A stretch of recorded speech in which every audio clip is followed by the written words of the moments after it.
The alien ship came down slowly. It did not roar through the sky like the old science fiction movies had always imagined. It did not shake the ground or burn the clouds. It simply appeared above the atmosphere one morning, caught the light of the sun like a silver needle, and began its descent in a long, graceful arc. It moved the way something moves when it has nothing to prove and no one to fear. The Velhari had been watching Earth for a long time. Nearly 200 years by their count. They had picked up the first radio signals back when humans were still using vacuum tubes and fighting wars with propeller-driven aircraft. They had watched the early rockets go up, small, shaky things that barely made it past the upper atmosphere before falling back down. They had watched the first satellites, the first moon landing, the first clumsy probes sent toward the outer planets. They had cataloged all of it with the patience of a species that had seen this story before, many times, with many different civilizations. And in all that watching, they had reached a very clear conclusion. Humanity was young. Humanity was loud. Humanity was, by every measurable standard in the Conclave's long history of first contacts, not a threat to anyone but itself. So, when the serene chorus finally broke through Earth's outer atmosphere and began broadcasting a greeting signal on every major frequency, the Velhari ambassador on board, a tall, gray-skinned being named Tharks Vel, was fully expecting awe. He was expecting humans to flood their own communication channels with noise and excitement. He was expecting their leaders to stumble over each other, trying to respond. He had seen it happen with a dozen other species. The pattern was always the same. The young civilization looked up, saw something it could not explain, and immediately fell into either panic or worship. What he got instead was a calm, measured response on a standard radio band, in clear and unbroken Velhari greeting protocol. It came from a ship. Captain Derek Cole stood on the bridge of the ECS Endurance, with a cup of coffee in one hand and a datapad in the other. He was a broad-shouldered man in his mid-40s, with short gray hair and the kind of face that had stopped showing surprise a long time ago. He had been in deep space for 11 years. He had seen things that would have broken a younger man. An alien ship descending through Earth's atmosphere was, by his personal scale of unusual events, somewhere in the middle range. He watched the serene chorus on the main display and took a sip of his coffee. Behind him, Lieutenant Amy Holt was already at work.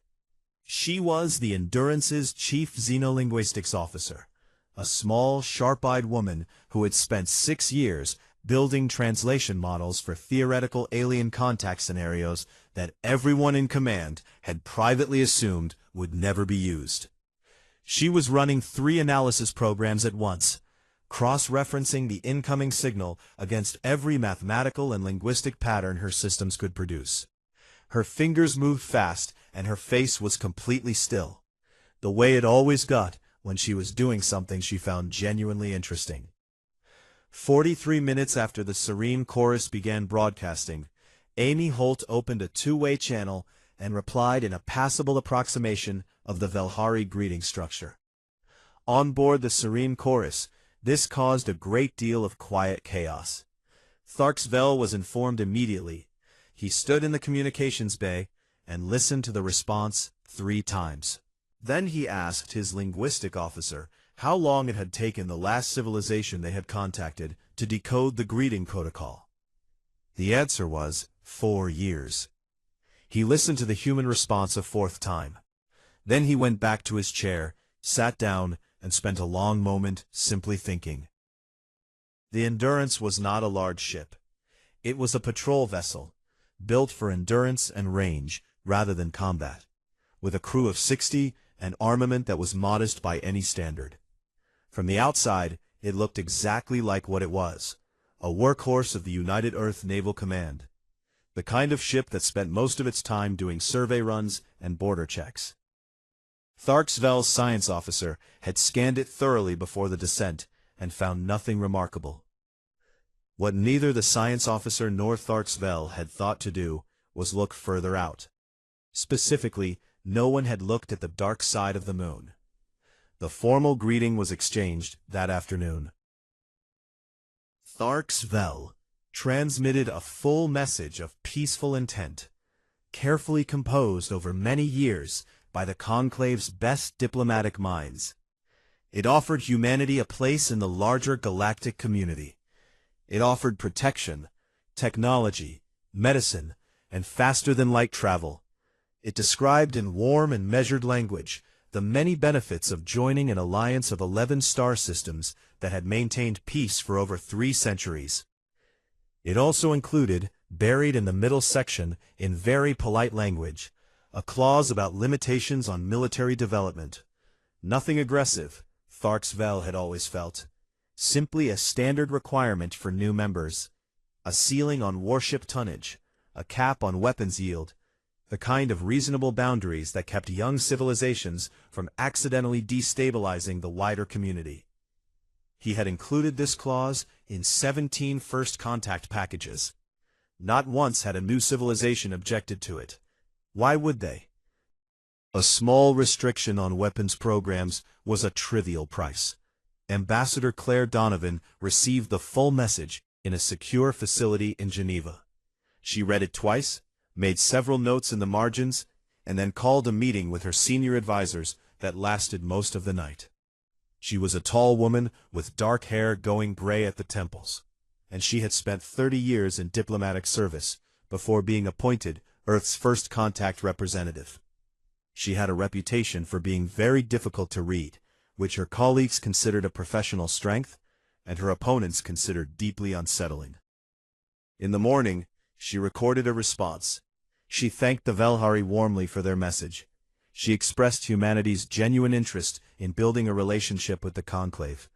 She agreed to formal face-to-face negotiations at the earliest opportunity. Her tone was gracious, and her words were careful, and everything she said was completely sincere. She did not mention the armament clause. She also did not mention that the Endurance was not the only human ship in the area. She did not mention the 3 heavy cruisers sitting at a standard patrol distance on the far side of Mars. She did not mention the listening post on Titan, or the long-range sensor network that had tracked the Serene Chorus from the moment it entered the outer solar system, hours before it became visible to Earth's ground-based observatories. And she absolutely did not mention the fleet. Captain Derek Cole finished his coffee, set the cup down on the console, and made a short entry in the ship's log. He noted the time of first contact, the frequency used, the duration of the exchange, and the identity of the alien vessel. He noted that Lieutenant Holt had performed an outstanding job with the translation work under time pressure. Then he noted that the dark side of the moon remained, as far as the Velhari were concerned, completely unremarkable. He closed the log, looked out at the stars for a moment, and thought that things were about to get very interesting. The station went up in 6 weeks. That by itself was enough to give the Velhari pause. They had offered to help with the construction. They had assumed, based on everything they knew about human technology, that the offer would be accepted with gratitude. Instead, Ambassador Claire Donovan had thanked them politely, told them that Earth had the matter well in hand, and 6 weeks later, a fully functional orbital station was sitting in low Earth orbit, ready for use. Tharks Vel had looked at the construction timeline in the mission report and said nothing for a very long time. The station was not fancy. It was solid and practical, and built with the kind of no-nonsense efficiency that the Velhari were starting to notice was a pattern with these people. It had meeting rooms, sleeping quarters, a shared dining area, and a long observation window that looked down at the blue curve of the Earth below. The humans had put a coffee machine in the dining area. They had also, in a small gesture that Barksville found oddly touching, placed a simple vase of flowers on the main negotiating table. He did not know what kind of flowers they were. He thought they were probably not significant.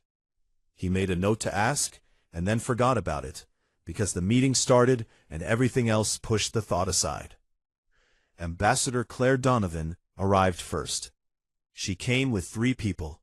There was Lieutenant Amy Holt, who had done the translation work during the initial contact, and who sat to the ambassador's left with a thin tablet and the quiet energy of someone who was recording absolutely everything.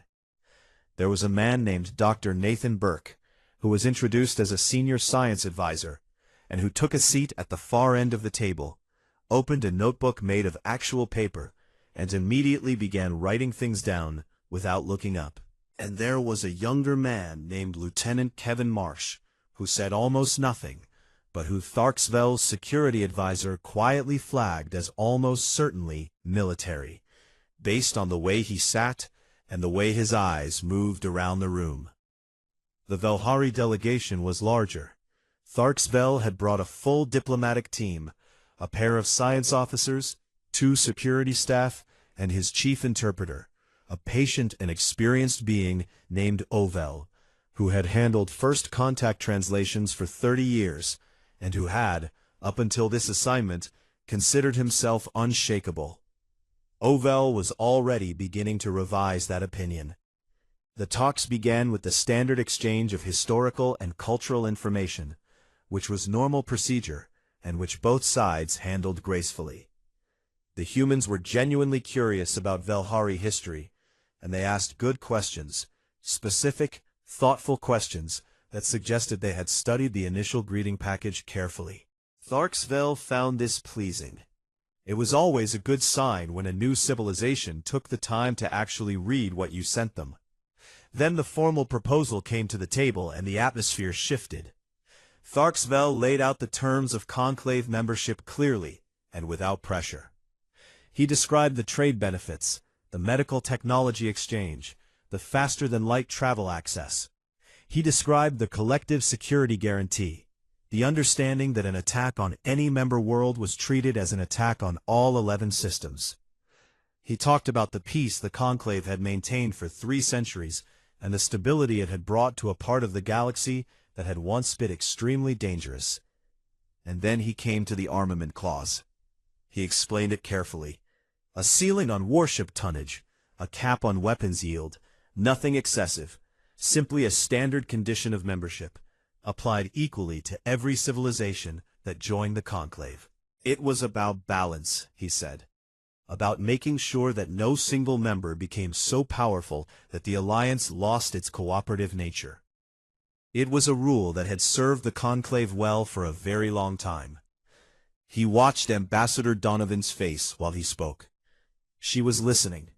Her expression was attentive and respectful, and gave away absolutely nothing.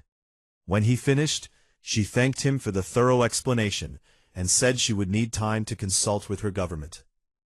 She was back the next morning. She thanked him again for the Conclave's generous offer. She said that Earth was genuinely interested in a long and productive relationship with the Velhari. She said that the trade terms were interesting, and that the scientific exchange proposal had been received with great enthusiasm back home. Then she said, very calmly, that Earth could not accept the armament clause. Tharksville had not expected that. In 17 first contacts, across a career spanning 4 decades of diplomatic work, no one had ever turned down the armament clause. 2 civilizations had asked for modifications. 3 had asked for a grace period before compliance, but none had simply said no. He asked why. She said it was a matter of principle. Earth did not accept limits placed on its defense capacity by any external body. She said it with no heat in her voice and no apology in her expression. It was simply a fact she was stating, the way you might state that the sun rises in the east. Open trade, free scientific exchange, a mutual non-aggression pact, shared intelligence on threats from hostile civilizations, and a framework for future cooperation on exploration and research. Everything the Conclave had offered, except the part where Earth agreed to limit its military. Tharksville asked for a recess. In the corridor, his team spoke quickly and quietly. His military advisor pointed out what everyone already knew, that based on the Conclave's scans, Earth had a modest collection of patrol vessels and 2 aging space stations. It had no warships of significant size. The armament clause would barely affect them at all. So why refuse it? No one had a good answer. When they returned to the table, Tharksval tried a different approach. He leaned forward and spoke with genuine care in his voice. He told Ambassador Donovan about the wider galaxy. He described the Krethal Dominion, a militaristic empire on the far edge of conclave space that had absorbed 6 civilizations in 2 centuries by finding them alone and unprepared. He described the Sulhari raiders who preyed on unaffiliated trade routes. He told her, as gently as he could, that humanity did not yet understand how dangerous the universe was, and that the Conclave's protection was not a small thing. It was during this speech that Dr. Nathan Burke looked up from his notebook for the first time. He looked up, and he looked at Tharksval, and he asked in a quiet and completely even voice what the largest warship in the Conclave's history had been. He wanted specifics: tonnage, weapons yield, shielding class, drive type, crew capacity. Tharksval answered, a little confused by the sudden question. Burke wrote the numbers down in his paper notebook. He looked at what he had written for a moment. Then he nodded once, slowly, the way a person nods when something they already suspected turns out to be confirmed. He said nothing else. He went back to his notebook. Oval, the interpreter, later told Tharksval that he had felt in that moment the way he had once felt standing at the edge of a very deep lake, and suddenly realizing the water was not still. It was moving, slowly, almost invisibly, but moving. Tharksval had laughed at the time. It was the science officer who found it first. Her name was Vexa, and she was one of the best deep scan analysts in the Velhari fleet. She had spent 20 years reading gravitational data the way some people read books, quickly, easily, finding meaning in patterns that most others simply could not see. She had mapped star systems, located hidden asteroid fields, and once identified an undeclared weapons depot on a rogue moon just by the way it bent the gravity around it. She was doing a routine scan of the lunar body, Earth's single natural satellite, on the morning of the 3rd day of talks, mostly out of habit, when she found the shadow. It was not dramatic. It did not announce itself. It was simply a small wrongness in the gravitational data, a place where the numbers did not quite match the expected readings for an unremarkable moon with no significant structures on its surface. She almost moved past it. She had been running scans for weeks, and the moon had always come back clean. But Vexa did not move past things that did not add up. She ran the scan again. Same result. She adjusted the sensor array and ran it a 3rd time from a different angle. The shadow was still there, sitting on the far side of the moon, like something very large and very heavy was resting on the surface, or just above it. She stared at her screen for a long moment. Then she quietly flagged the data, marked it as high priority, and sent it directly to Tharksval, without putting it through the standard reporting chain. Some instinct, built over 20 years of reading things that did not belong, told her that this was not something to leave sitting in a queue. Tharksval received the report during the midday recess, while he was eating a small meal in his private cabin. He read it once, set down his food, and read it again. Then he called Vexa directly and asked her to walk him through the numbers. She did. She was calm about it, the way she was always calm about everything. But even through her professional composure, he could hear something careful in her voice. The shadow's mass estimate, based on the gravitational distortion alone, came out at somewhere between 4 and 6 million metric tons. She had run the calculation 4 times to make sure. The result did not change. Tharksval knew ships. He had served in the Velhari fleet for 12 years before moving into diplomatic work. He knew every major class of vessel in the Conclave inventory by weight and profile. He knew the numbers for every significant warship in the databases of every civilization they had formal contact with. 4 to 6 million metric tons was not a number that belonged to anything he had ever heard of. The largest warship the Conclave had ever built, the legendary Veth-class dreadnought, of which only 3 had ever been constructed, weighed 800,000 metric tons at full load. It was considered by most military analysts in the known galaxy to be a civilization-ending weapon. Governments that knew the Veth-class existed spoke about it carefully, in low voices, the way you speak about something you hope never has a reason to move. Whatever was sitting on the dark side of Earth's moon was 5 times heavier. He asked Vexa if there was any chance the readings were wrong, a sensor error, a geological anomaly, some kind of interference from the planet below. She said she had already checked all of those possibilities. She had also checked whether the shadow could be explained by natural lunar density variations. It could not. The shape of the gravitational distortion was too regular, too deliberate, too clearly the outline of something constructed rather than something grown. She also said, very quietly, that she was not sure the object had been there 6 weeks ago. When she went back through the archived scan data from their initial orbital approach, the shadow was either absent or masked so completely by some kind of dampening system that their instruments had simply not registered it. She could not say which. She was not sure which answer was more unsettling. Tharksvel sat with that information for a few minutes.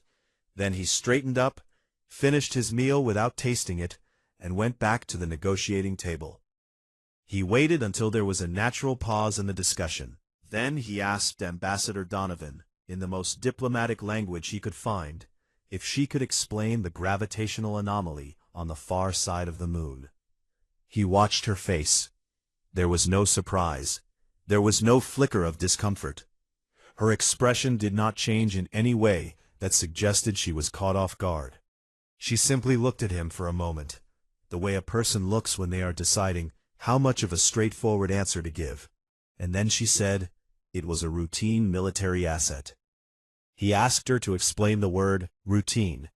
She said it was one of several. The Velhari delegation asked for a recess. In the corridor outside the meeting room, the conversation was fast and tense. Vexa had been brought in remotely, and her numbers were put up on a shared display.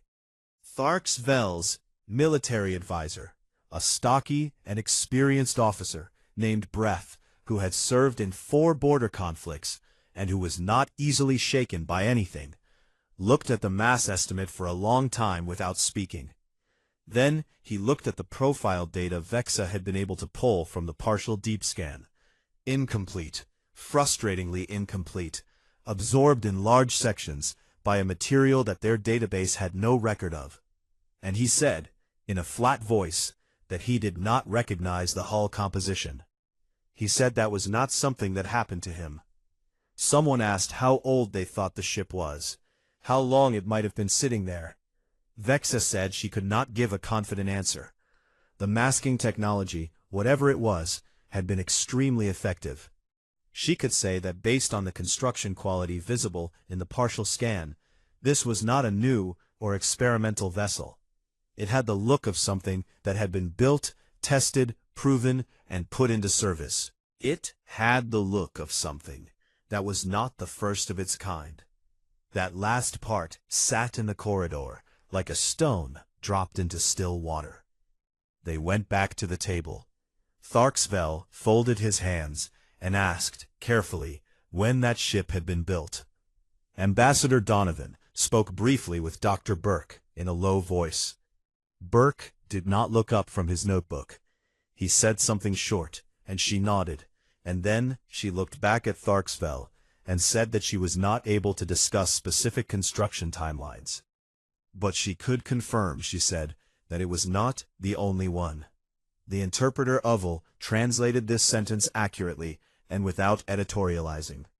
Later, in his private log, he noted that it was the most frightening sentence he had ever been asked to translate in 30 years of first contact work. The words were simple and calm, and delivered with a pleasant expression. It was the part about not being the only one. That was the part that stayed with him.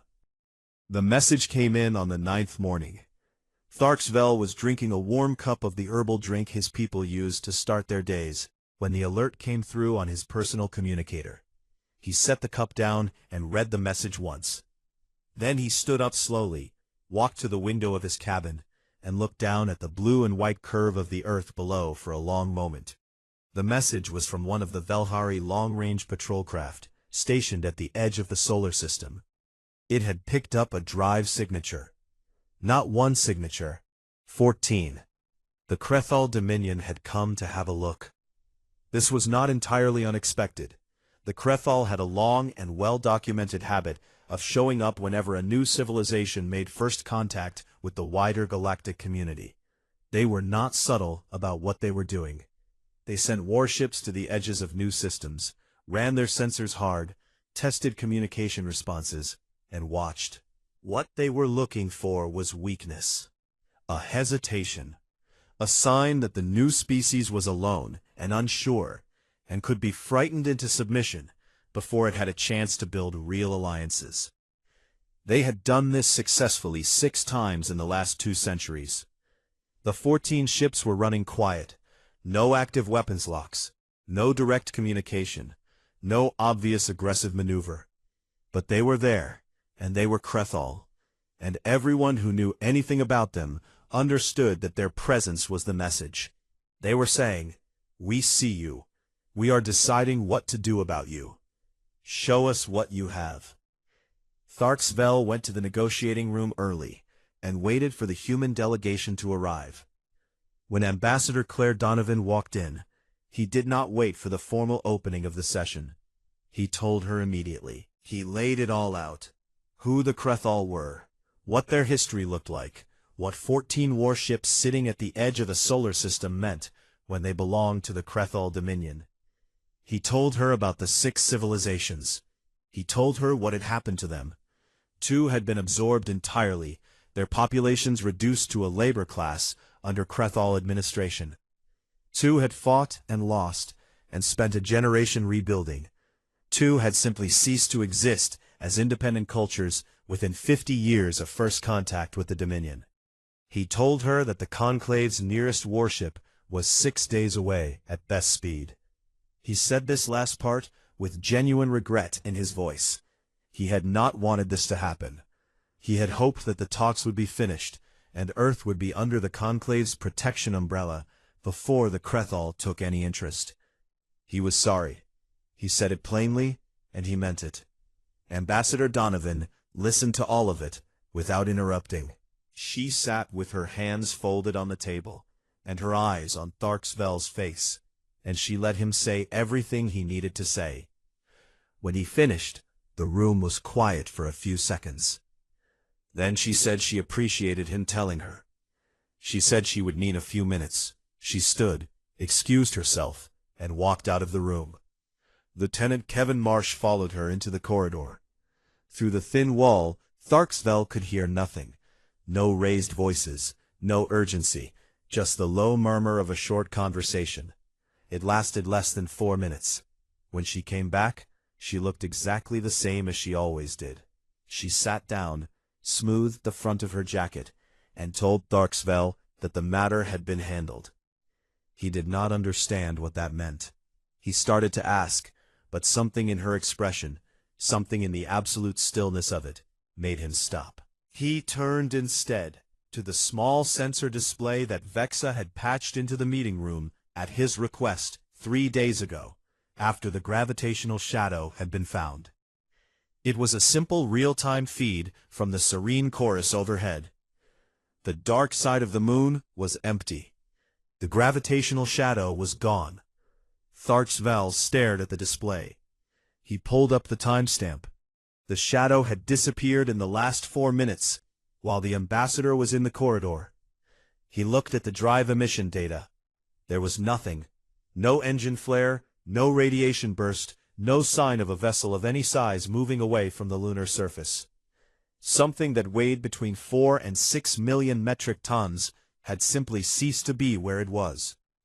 He switched the display to the outer solar system feed. 11 minutes later, it appeared. The long-range sensors of the patrol craft at the system's edge registered the arrival before the visual feed caught up. The mass reading came through first. That same enormous number, unmistakable now to every science officer in the Velhari fleet who had seen Vexa's report. Then the drive signature resolved, and it was unlike anything in the Velhari database. Not because it was primitive, because it was something else entirely. A drive type that their analysts would spend the next 2 years trying to understand and never fully explain. Then the visual feed sharpened, and they saw it. The ECS Avalon was not a beautiful ship. It was not designed to be. It was long and dense and angular, built in heavy layered sections like a mountain that had been turned on its side and fitted with engines. Its hull was a dark, non-reflective material that seemed to pull light in rather than bounce it back. Along its full length, weapon platforms sat in rows, not the sleek, tapered designs that the Velhari favored, but thick and squared off, and very clearly built for one purpose. At its prow, a sensor array the size of a small space station rotated in a slow, steady arc, sweeping the area with the calm patience of something that had all the time in the world. It had placed itself between the inner solar system and the Krethal formation. It did not fire. It did not power up its weapons to an active state. It simply sat there, in the dark between the sun and the 14 Krethal warships, and existed. Then Commander Marcus Webb opened a channel. He identified himself in clean and correct Krethal language, a language that no human was supposed to know, as far as any record in the Conclave's database was concerned. He stated his name, his rank, his vessel's designation. His voice was level and unhurried. He said that he was the commanding officer of the ECS Avalon, representing the United Earth Naval Command, and he wanted to know if there was something the Krethal needed in this solar system. There was a long silence from the Krethal side. Tharks Vel had dealt with the Krethal before. He knew their communication patterns. A long silence from them was not confusion, it was calculation. They were looking at the Avalon on their own sensors. They were running the numbers. They were doing the same thing that Vexa had done, staring at a mass reading and a hull profile and a drive signature, and trying to find a category in their database that fit what they were seeing. They were not finding one. The silence stretched. 30 seconds, a minute, 90 seconds. Without a word, the Krethal formation began to move. All 14 ships turned at roughly the same time. They did not turn slowly or with any suggestion of dignity. They accelerated back the way they had come, and the sensor data from the patrol craft showed that 2 of them had jettisoned their external weapon pods. Heavy, expensive, not easy to replace weapon pods in order to move faster. They did not send a response to Commander Webb's message. Not a single word. Back in the meeting room on the orbital station, the silence lasted a little longer. Tharks Vel sat looking at his sensor display. Nathan Burke had put down his paper notebook and was also looking at the display, with the expression of a man watching something he had expected to happen, but still found satisfying to see confirmed. Ambassador Donovan poured herself a glass of water from the jug on the table. She asked Tharks Vel, in a kind and genuine voice, if he would like a short break before they continued with the talks. He said yes. He needed a moment to sit quietly and completely revise everything he had believed about this species for the last 9 days. Tharks Vel did not sleep well that night. He lay in his cabin on the serene chorus and stared at the ceiling and thought about numbers. He thought about the mass reading Vexa had pulled from the gravitational shadow. He thought about the drive signature that his analysts still could not classify. He thought about the 14 Krethal warships that had turned and run without saying a single word. and about the 2 weapon pods they had jettisoned just to get away faster. Those pods were not cheap. The Krithal did not throw away expensive equipment easily. They had looked at the ECS Avalon on their sensors, done their calculations, and decided that the fastest possible exit was worth any price. He thought about what that meant, something that had been sitting at the back of his mind since the very first day of talks, and that he had not let himself look at directly until now. The Conclave had been watching Earth for 200 years. 200 years of careful, thorough observation. They had cataloged every rocket launch, every satellite deployment, every communication signal that left the planet. They had built a detailed picture of human technological development, and they had been confident in that picture. Confident enough to send a diplomatic vessel. Confident enough to assume that the armament clause would be accepted without argument. Confident enough to believe that humanity was exactly what it looked like from the outside. A young, loud, still developing civilization that would be grateful for the protection of a larger alliance. And all of that confidence had been based on what humanity had chosen to show. He sat up in bed and pulled up his datapad. He opened the intelligence file that the Conclave had compiled on the Sol system over 2 centuries of observation, and he read through it slowly, this time looking not at what was there, but at what was missing. What had never been scanned. What had never been fully resolved. The dark side of the moon. The outer system beyond the standard patrol range. The deep shadow zones behind the gas giants where sensors did not reach clearly. The areas that had always come back clean, not because they were empty, but because something in them had made sure they came back clean. He closed the file and sat in the dark for a while. In the morning, he went back to the negotiating table looking like a man who had made peace with something difficult overnight. The human delegation arrived, as they always did, on time, composed, carrying their coffee and their notebooks. Ambassador Claire Donovan took her seat and asked how he was, and he told her honestly that he had not slept much. She nodded and said she understood. She did not say anything else about it. She did not push. She simply waited, with the same unhurried patience she had shown every single day of the talks, and let him set the pace. He told her that he wanted to speak plainly. He said that the Conclave had made a number of assumptions about Earth that had turned out to be wrong, and that he thought both sides would benefit from starting the next phase of talks from a more honest position. She said she agreed completely. He asked her, not as an official question, not for the record, just one person asking another, how long the Avalon had been in service. She looked at him for a moment. Then she looked at Dr. Nathan Burke, who was already at the table, with his paper notebook open. Burke glanced up briefly, and gave a small shrug that seemed to mean it was her call. She told him, not everything, but enough. The Avalon had been commissioned over 20 years ago. It was not the newest ship in the United Earth Naval Command's Deep Fleet. It was not the largest. It was the one that had been assigned to Home System Patrol, because its crew had the most first contact protocol training. Tharks Vel absorbed this information carefully. He asked what the newest one was like. Burke looked up again. This time he almost smiled. He said that was not something they were going to discuss today. Tharks Vel decided not to push that particular door. The talks that followed were different from the ones that had come before. The air in the room had changed. There was no performance now on either side, no careful positioning, no diplomatic softening of things that needed to be said plainly. Tharks Vel put the original Conclave membership proposal to one side and started fresh. He asked Ambassador Donovan what kind of relationship Earth actually wanted with the wider galactic community.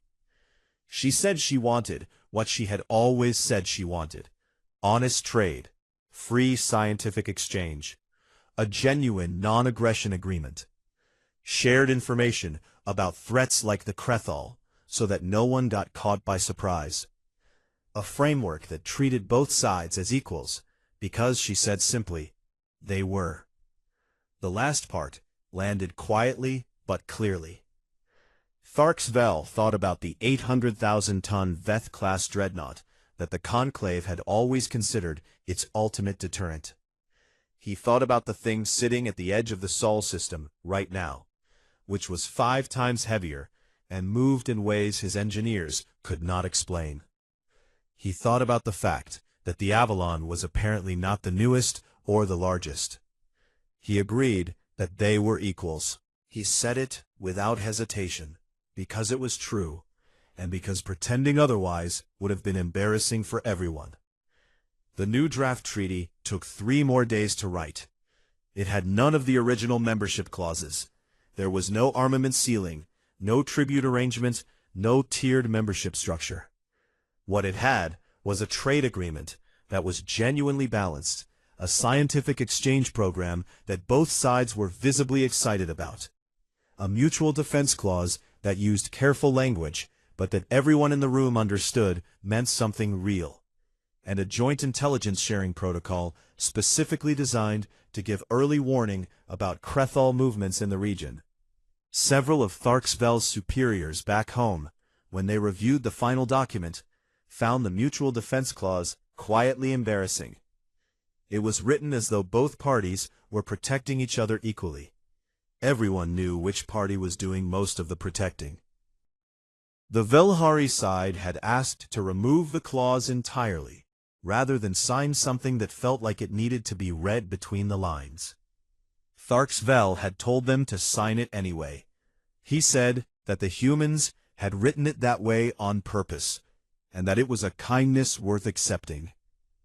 On the final day, the treaty was printed on physical paper, a human tradition, Ambassador Donovan had explained, for documents that were meant to last. She signed it with a simple black pen, the same one she had used to make notes in the margins of documents all through the talks.